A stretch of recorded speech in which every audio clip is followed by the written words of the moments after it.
As máscaras abafavam a respiração, tornando o calor ainda mais sufocante. No auge da pandemia de Covid-19, quando as ruas do Jardim Miriam, bairro na região sul da cidade de São Paulo, estavam mais silenciosas do que nunca, Olga Franco e alguns voluntários se movimentavam sem parar, organizando as doações que não paravam de chegar. Tudo começou com alguns pedidos de ajuda vindo de vizinhos. Mulheres que sustentavam suas casas sozinhas e que, de repente, não tinham mais onde trabalhar. Trabalhadoras domésticas dispensadas sem aviso, sem salário, sem perspectiva. Ela e os companheiros de luta, Murilo Passos e Marcelo Toledo, começaram como podiam, arrecadando o que dava, mobilizando quem conheciam. O impacto foi imediato. Em um mês, já eram 600 famílias cadastradas.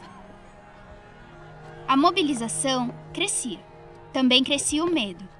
A pandemia avançava e quem estava na linha de frente sabia dos riscos.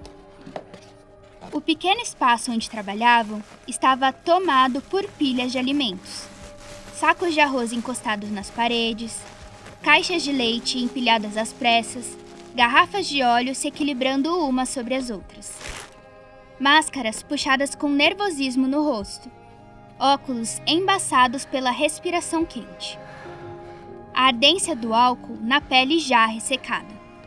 A cada nova entrega, um pensamento. Será que o vírus também estava ali, circulando entre as sacolas, pousando nas roupas, esperando para entrar em casa? Ninguém queria aglomerar, mas como impedir que as pessoas viessem até eles quando não tinham outra opção? Como organizar o caos quando a fome não respeita as regras de distanciamento? Foi um período intenso. Ao mesmo tempo que o trabalho avançava e mais pessoas eram atendidas, a vulnerabilidade da quebrada ficava ainda mais evidente. O perigo não estava só na doença. Estava na falta de recursos, na desigualdade histórica, na incerteza dos dias seguintes.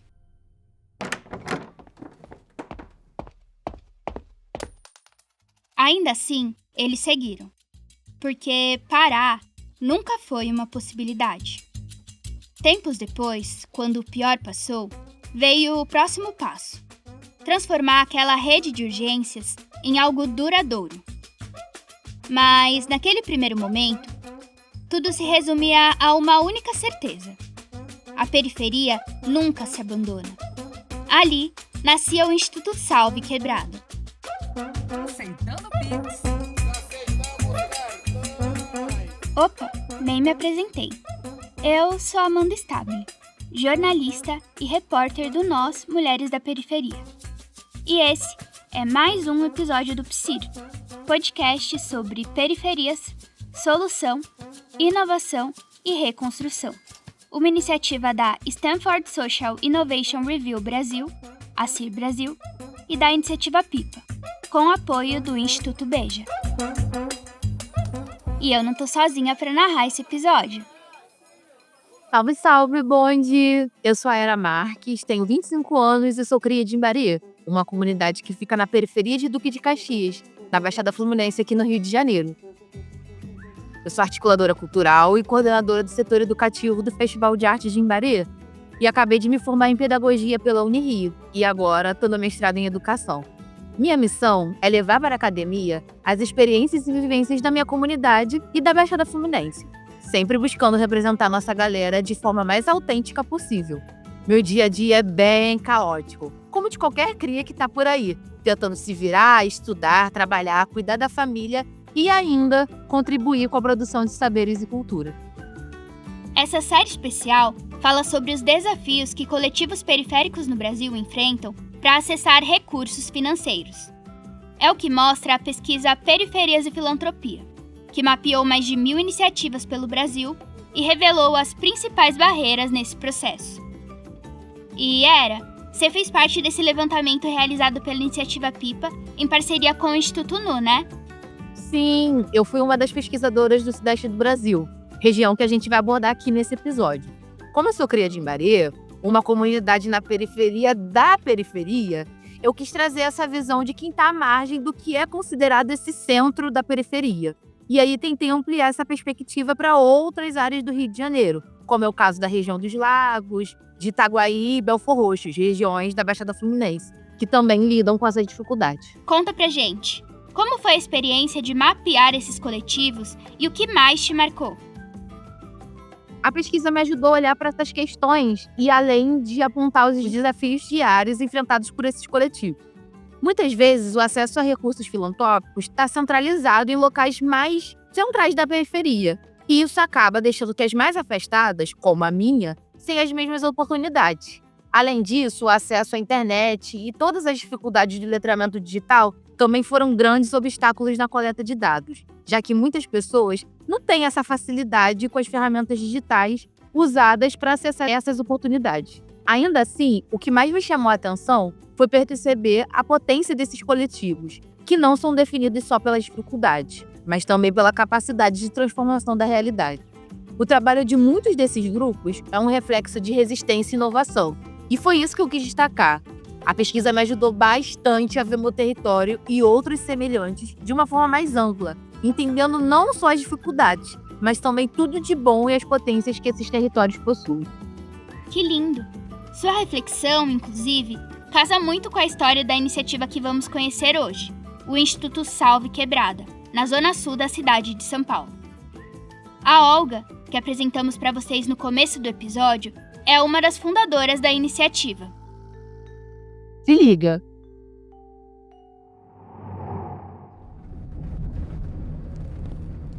Obrigado, viu? Eu que agradeço. Muito obrigada. Ótima tarde. Você também. Tchau, tchau. Oi. Tudo ótimo, e você? Ai, aqui parece que tá mais fresquinho. Você veio de qual bairro? Bem-vindo. Tava lá no centro. Nossa. Essa é a Olga, me recebendo lá na sede do Instituto Salve Quebrada e me apresentando o espaço onde tudo acontece. Bom, eu sou uma mulher negra, periférica, mãe solo, moradora de periferia, né? Obviamente nascida no Jardim Miriam. E acho que a minha trajetória é muito voltada sempre para a transformação social por conta da minha história de vida mesmo, por vários atravessamentos, por poucas oportunidades, por vir de uma família muito humilde, né, de mulheres empregadas domésticas, de estudar sempre em escola pública. Então, eu acho que eu sou essa pessoa e que nunca se conformou com a realidade do jeito que ela é. E aí eu comecei a me especializar, estudar, buscar oportunidades. E eu sou uma pessoa que acredita em transformação social. Acho que é isso que me move. Se eu for falar de mim, eu sou essa pessoa, uma sonhadora que pensa em transformação social. O Instituto está localizado no bairro Jardim Itacolomi, no lado sul do mapa de São Paulo, a cerca de 20 quilômetros do centro da cidade. Para chegar lá, você pode pegar o busão 509M10 Jardim Miriam, na Avenida Prestes Maia, que você chega em 1 hora. E o metrô mais perto é o Jabaquara, na linha azul, mas ele fica a quase 1 hora de caminhada. Ou então você vai ter que pegar outra condução. Tem muitos talentos, porque as pessoas, apesar da escassez, né, de recursos, as pessoas são muito empreendedoras, então elas estão empreendendo o tempo todo, estão dando jeito de resolver tudo o tempo todo. Eu costumo dizer que aquilo que a gente chama de jeitinho brasileiro, hoje é conhecido como inovação, e a Quebrada já faz isso há muito tempo, e as periferias de São Paulo tá cheio de pessoas que são especialistas em inovação, mas que não têm a formação adequada para isso. Então são territórios com muita arte, com muita cultura, com uma galera que trabalha muito, que é muito do corre mesmo. Mas a gente também não pode romantizar o que é morar na periferia, porque existem os atravessamentos, então também são territórios violentos, também são territórios que a droga chega muito fácil.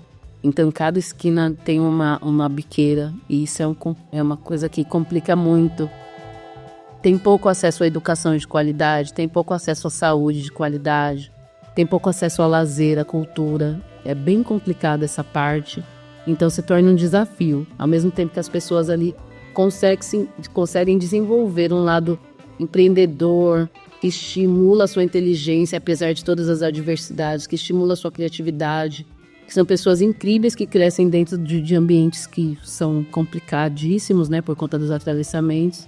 A gente tem essas dificuldades também que muitas vezes tomam os nossos talentos, né? E que, infelizmente, a gente perde muitos talentos para droga, para o tráfico, para a violência.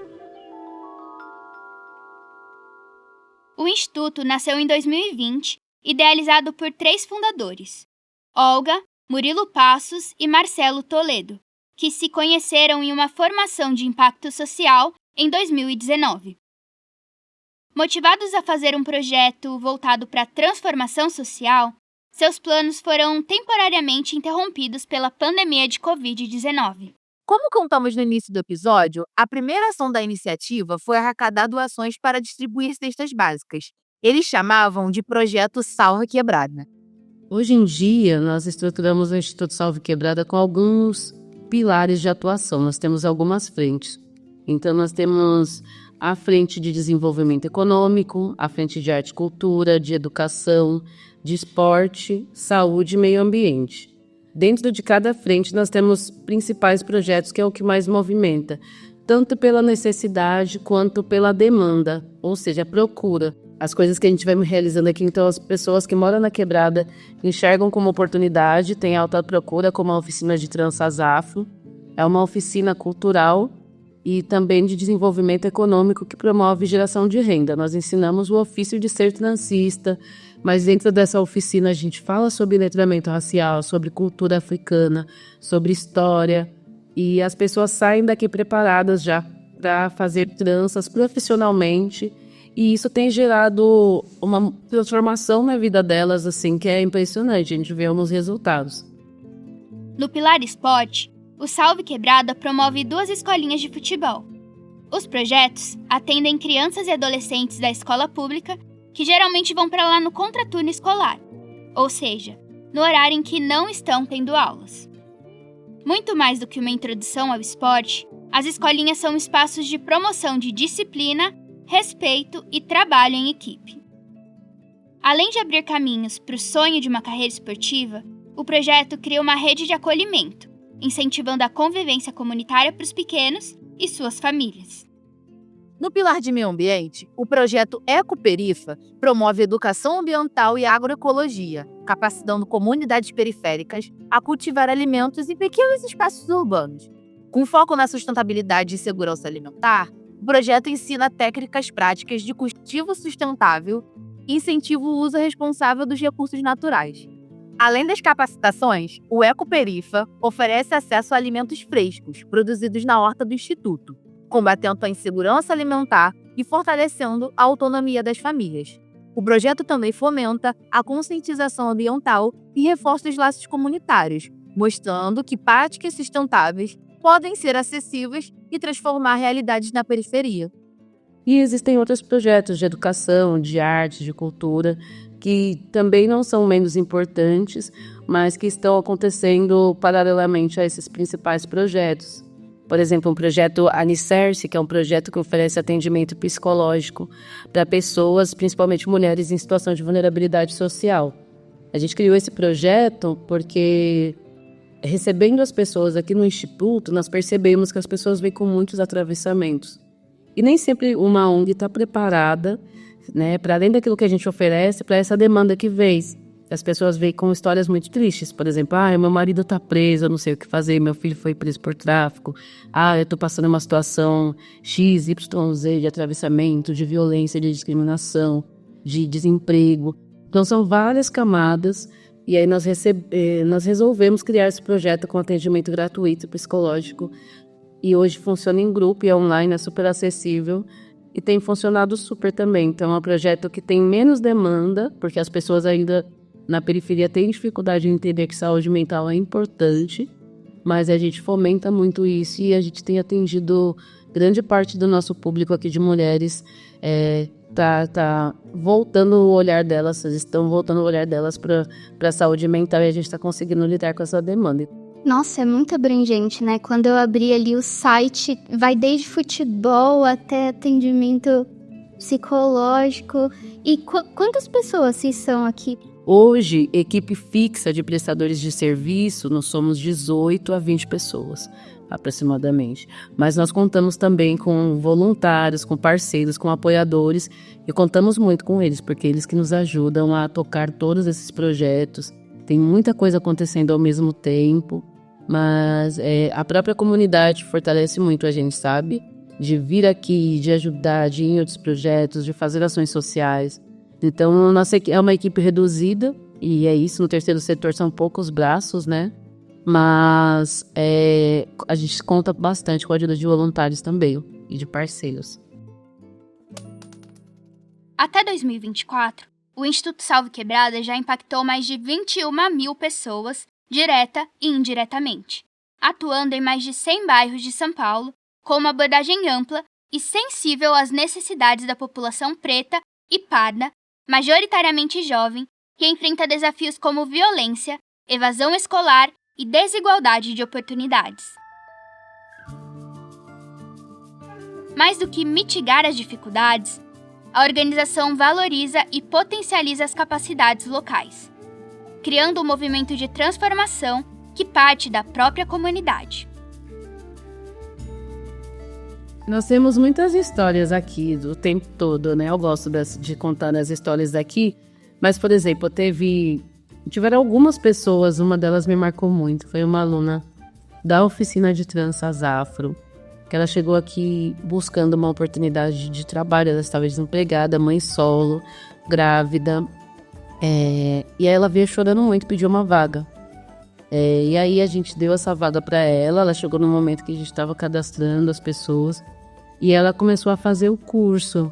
E nisso que ela começou a fazer o curso, ela aprendeu as técnicas de transista, e nós encorajamos elas, as alunas, a já começar a trabalhar, a oferecer seus serviços.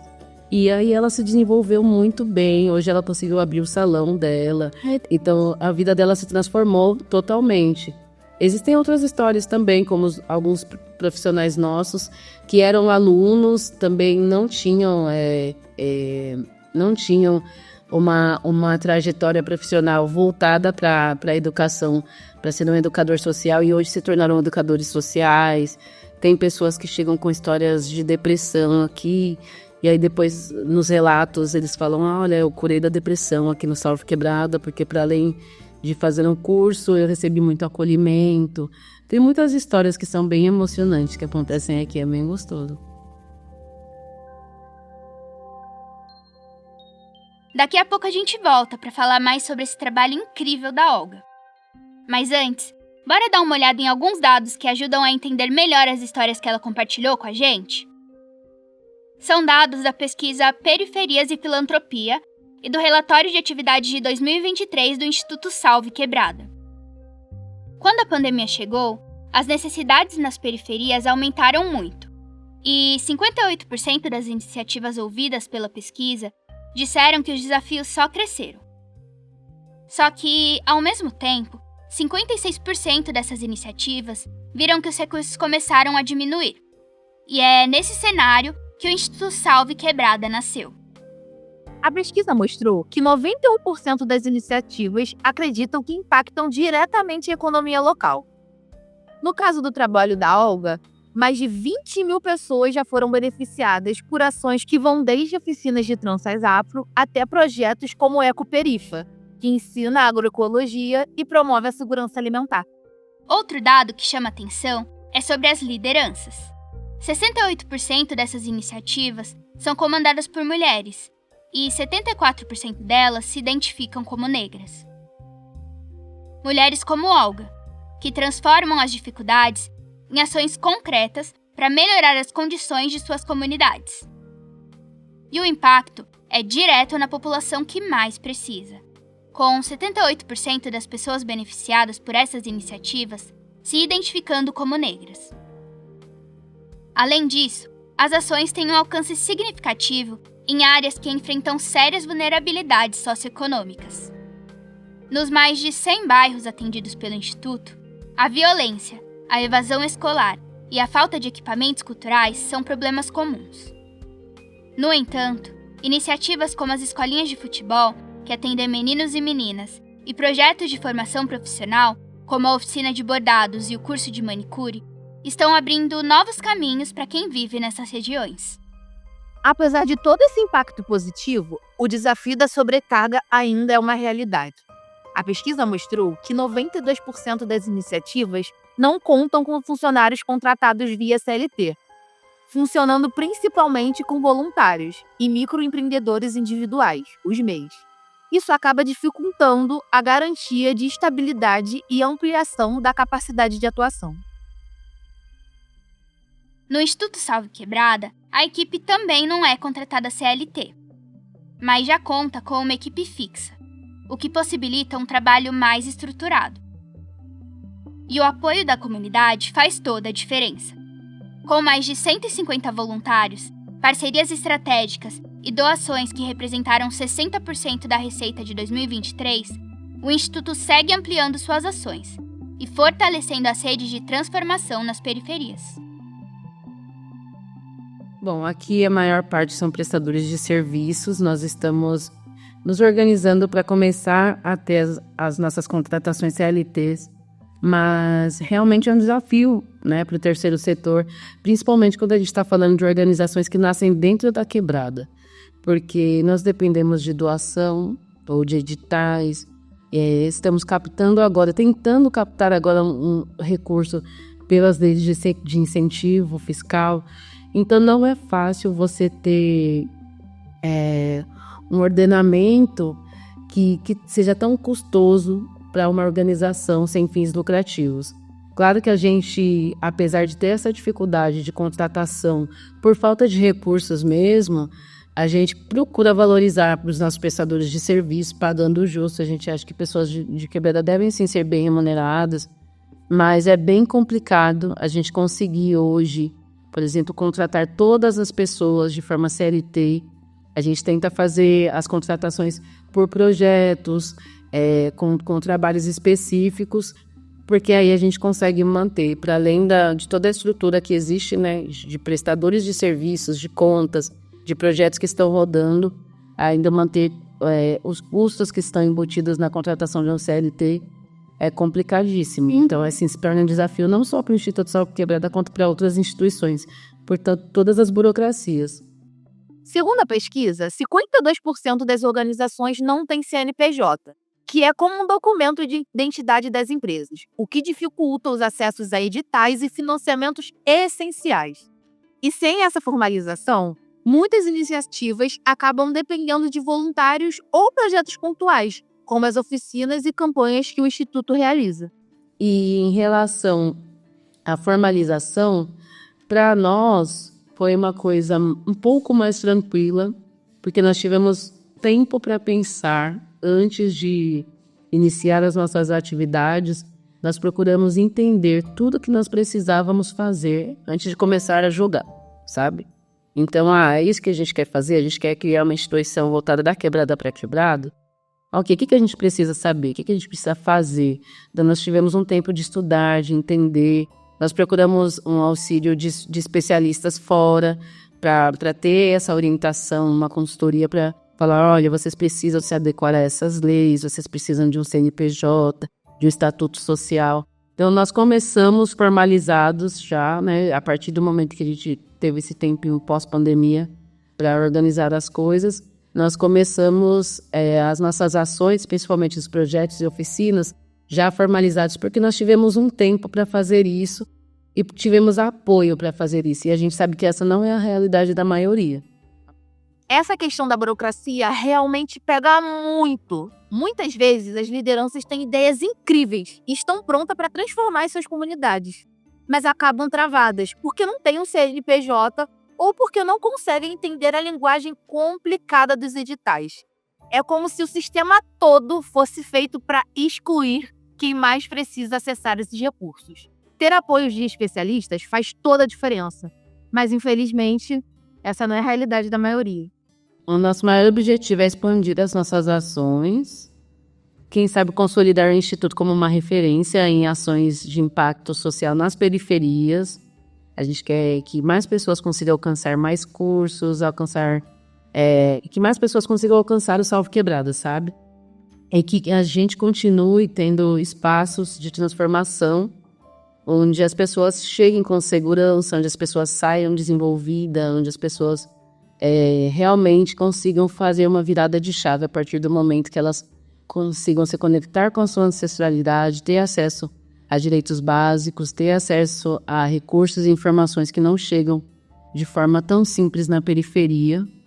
Eu acho que a gente tem agora um objetivo mais específico, próximo, que é captação de recursos pelas leis de incentivo fiscal. Então, isso está a curto prazo, a gente está nesse momento tentando isso. E isso vai fazer com que, pelo menos inicialmente, os nossos projetos alcancem também mais pessoas. Futuramente, a gente tem um projeto de nos tornarmos OCIP. Uma OCIP, que significa Organização da Sociedade Civil de Interesse Público, é um tipo de reconhecimento dado pelo governo brasileiro a organizações sem fins lucrativos que trabalham para melhorar a sociedade. Esse título permite que a organização tenha acesso a algumas vantagens, como firmar parcerias mais facilmente com o poder público e receber doações de empresas que podem usar isso como benefício fiscal. Basicamente, seria como ganhar uma credencial oficial que ajuda a mostrar que o trabalho tem impacto real e merece ser ainda mais apoiado. E acho que a longo prazo, um sonho, assim, pensando em Salve Quebrada, é ter uma sede do Salve Quebrada em cada capital brasileira, sabe? Em cada quebrada a gente poder movimentar ações de impacto social. Eu acho que é isso, ver a nossa comunidade também cada vez mais forte, cada vez mais independente, cada vez mais emancipada, buscando conscientização, buscando informação. E acho que tá por aí as nossas... Estamos sonhando alto. Mas eu acho que é isso, né? A escassez nunca foi um limitador para sonhos. Então, é por aí que a gente consegue se desenvolver, sabe? Apesar de ser muito desafiador, apesar de não ser fácil, mas nunca a escassez foi um limitador de sonho. Então, é aí que a gente se apega, né? Exato, acho que é pelo contrário, né? Quando a gente olha para como a periferia sempre soluciona tudo, a escassez é um incentivo. Pode ser. Para nós, da periferia, principalmente pessoas pretas, que estruturalmente fomos colocados realmente à margem da sociedade, se hoje, eu costumo dizer que se hoje nós somos pessoas, maioria no Brasil, negros, estamos aqui vivendo nas periferias, depois de todo o histórico de mais de 300 anos de escravidão, e nós estamos aqui, a gente tem que andar com muita cabeça erguida, porque tem muita gente sonhando lá atrás com esse momento que a gente vive hoje. Então a gente tem que, luta, enfrentamento, resistência, a gente precisa continuar, mas tem muito sonho, e a gente tá longe de alcançar todos, mas a gente vai sonhar ainda. Ainda até arrepiei, ó. Eu mesmo.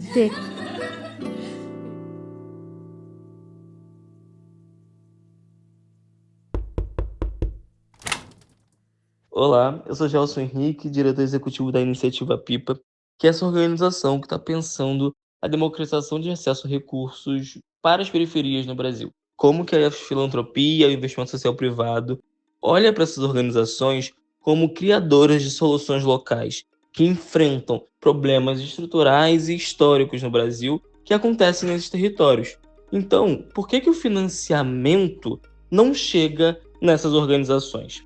A gente precisa falar da importância da filantropia e do ISP reconhecer nesses territórios, essas lideranças, como organizações inovadoras, que produzem ferramentas, produzem metodologias, inovação social que ainda não tinham sido pensadas. Como foi apresentado no início desse episódio, a pandemia chegou e as primeiras pessoas que se organizaram para combatê-la e mitigar os impactos do Covid de frente foram as periferias. E como foi dito, as periferias nunca se abandonam. Ela precisa o tempo todo estar se articulando, rearticulando, produzindo, inventando e construindo possibilidades para a própria existência. E ainda assim, o financiamento não chega. O que podemos dizer sobre isso é que não está se olhando para as periferias com devido afinco e cuidado. Mais que isso, não está se tecendo uma estratégia programática de financiamento no Brasil de forma estratégica para compreender a pluralidade dos trabalhos que existem dentro das periferias brasileiras. Por exemplo, o trabalho da dona Olga, no Salve Quebrada, estamos falando que ela atua com esporte, mas também estamos falando que ela atua com saúde mental. É uma abrangência gigantesca, com uma potência profundamente transformadora. Então, por que ainda assim o recurso não chega nessas organizações? E esse foi mais um episódio do PSIR, podcast sobre periferias, solução, inovação e reconstrução. O que essa conversa deixou muito claro é que a transformação social nas periferias acontece de dentro para fora, não ao contrário. Não é sobre esperar ajuda, mas sobre construir soluções com o que se tem, fortalecendo quem está no território e conhece as reais necessidades da comunidade. O Instituto Salve Quebrada é um exemplo vivo disso. Uma iniciativa que nasceu da urgência, mas que segue criando caminhos para que Quebrada prospere com autonomia e dignidade. Exatamente. Muito obrigada a quem nos escutou até aqui. E muito obrigada a você, Era, por ter aceitado narrar esse episódio com a gente e compartilhar um pouquinho da sua experiência. Eu fico muito feliz de ter feito parte desse episódio e de poder trazer um pouco do que eu vi e aprendi ao longo dessa pesquisa. Ouvir quem está na linha de frente da transformação social é sempre muito inspirador e essencial. A Quebrada, as comunidades e as favelas já constroem seus próprios caminhos há muito tempo. E ampliar o alcance dessas histórias é uma forma de fortalecer mais esse movimento. Obrigada pelo convite e por essa troca. Seguimos juntas, sempre.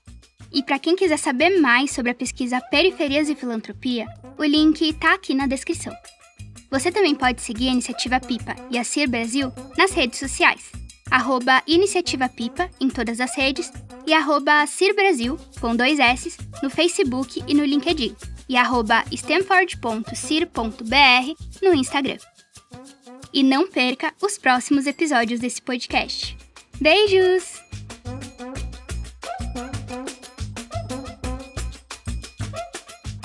Esse episódio tem edição, sonorização e masterização por Janaína Oliveira. Trilha original por DJ Fino.